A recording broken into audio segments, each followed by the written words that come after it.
Bonsoir chers compatriotes. Nous vous avons promis que nous venions rencontrer la délégation de l'Union africaine qui est venue au chevet du Tchad pour échanger sur les modalités de la transition.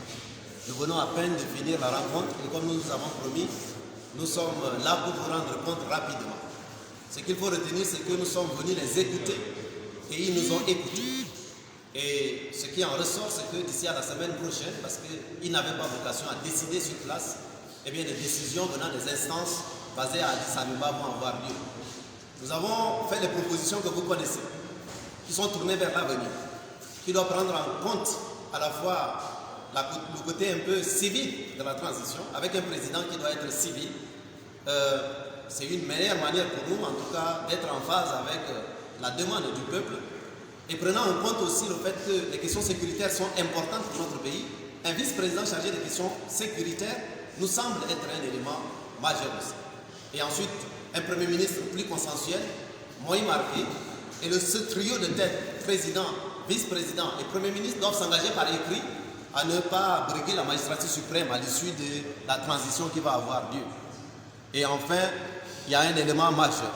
C'est qu'on ne commence pas la construction d'une maison à partir du toit. Ce que nous avons dit clairement, c'est que la charte de la transition actuelle donne tous les pouvoirs à une seule personne, même pas à un conseil, à une seule personne. Ce sont les prémices d'une dictature et les Tchadiens n'en veulent pas. Et donc, si on est conscient et on est d'accord que c'est un coup d'État, eh bien les textes de l'Union africaine sans doute devraient s'appliquer. Mais parce que nous devons aller de l'avant, il faut aller de l'avant ensemble. Et donc le dialogue dans les 3 prochains mois est fondamental et le rôle du président civil de transition, du vice-président chargé des questions sécuritaires, du Premier ministre à la tête d'un gouvernement, c'est d'organiser ce dialogue dans les 3 mois. À l'issue de ce dialogue, comme à la conférence nationale souveraine, nous devons définir ensemble la durée de la transition, les principes de la transition, les modalités de la transition, et à l'issue de cela, je crois que nous allons aller vers une nouvelle constitution, vers les nouvelles institutions qui vont permettre à tout le monde de présenter devant la nation un projet de société. À ce dialogue, tout le monde doit prendre part, y compris les rebelles, y compris les gens de la diaspora.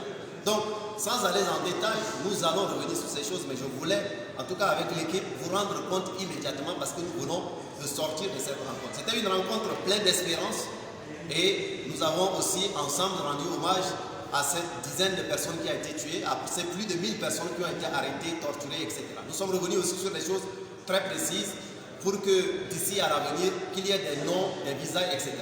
Un point crucial aussi, et je me permets d'en parler maintenant objectivement devant tout le monde. Si nous voulons donner la chance à l'avenir, nous devons avoir un président civil qui soit le plus consensuel possible, qui soit quelqu'un dont l'aura peut permettre aux uns et aux autres de se retrouver. La personne comme l'ancien président Koukouni nous semble être une des personnes que nous devons explorer sérieusement. Il a été sollicité par l'Union africaine pour aider les autres pays dans les dialogues. Il n'est pas dans une course à une présidence ou à la suite.